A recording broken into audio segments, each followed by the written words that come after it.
Hello friends, Father Frank Pavone here, National Director of Priests for Life, bringing you my daily diary for Saturday, the 18th of September. Well, it was the National Day of Remembrance, which I co-founded, people gathering all over the country to pray at the graves of aborted babies. And I decided to observe that by communicating with people around the country from here at headquarters through posts and broadcasting. One of the things in the morning that I did after doing some early work at my desk with paperwork and emails is to begin taping the broadcast mass. However, you didn't see it because there were some technical difficulties I ran into unexpectedly, unfortunately, in regard to that.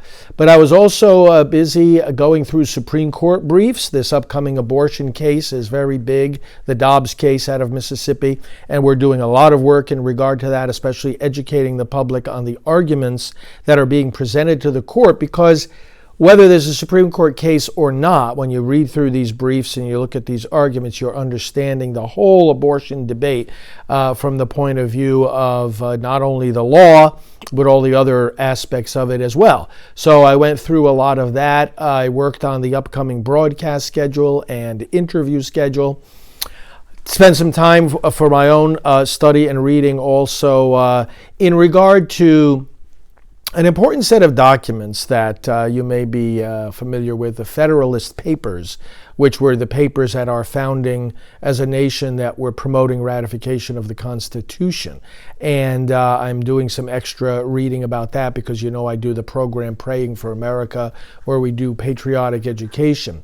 Reviewed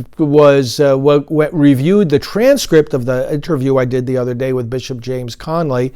We got it transcribed, and I had to go through that and make final tweaks for accuracy and so forth.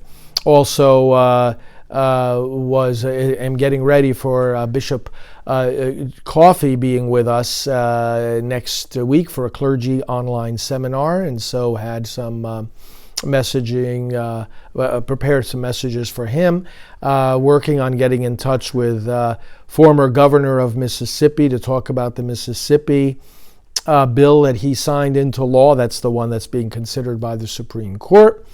Worked on upcoming pastoral team meetings when we bring our whole team together here at headquarters. Had to do some planning for that. You know, when our staff responds to your questions about pro-life matters and about the abortion issue, they follow a template of what is the best information Priests for Life has gathered in regard to each of these topical questions. And so that file, which we call the mail RSVP file, has to be regularly updated. And so I spent some time on Saturday the 18th going through that and updating the answers to those questions. And then as the late afternoon came, I drove from here, from Titusville, over to Orlando to take part in the JMJ Pregnancy Center banquet. It was a very, very large banquet. It looked like there were about 800 people there. Patrick Madrid was there, Tony Melendez, and so I interacted with them. I've known them both for years, of course, and we spent some time together there amidst the reception as well, where I met up with many Orlando area pro-life people, many of whom I had interacted with in the past.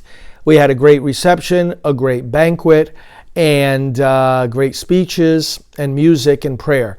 Then I stopped over someone's house in Orlando to pick something up that they were holding for me, and then I came back to the office and went to bed. So that was Saturday, the 18th of September. And, I'm glad that you are joining me for these segments. You know, a lot of what I talk about doing in terms of these emails, the communication with so many other people. Sometimes people ask, oh, well, do you rely on some people for guidance or advice? And, it seems sometimes like most of my time is utilized, and this is a good thing, in seeking input, guidance, and advice from others, whether they are other leaders, government leaders, religious leaders. It's constant. It's a constant part of the fabric. It's like breathing. There's constant interaction among the leaders, guidance, advice, bouncing ideas off of other people, and in a movement like this, and in a big organization like this, nobody can rely on just what their own ideas are. And so the fabric of my activities day to day is very, very much consisting of that, and I'm grateful for all these great people that we interact with in the pro-life movement, in the church, in the government, in the business world. Just a lot of wisdom out there, and we all have to make sure that we're taking full advantage of it. We will be back to you tomorrow. God bless you. This is Father Frank Pavone of Priests for Life.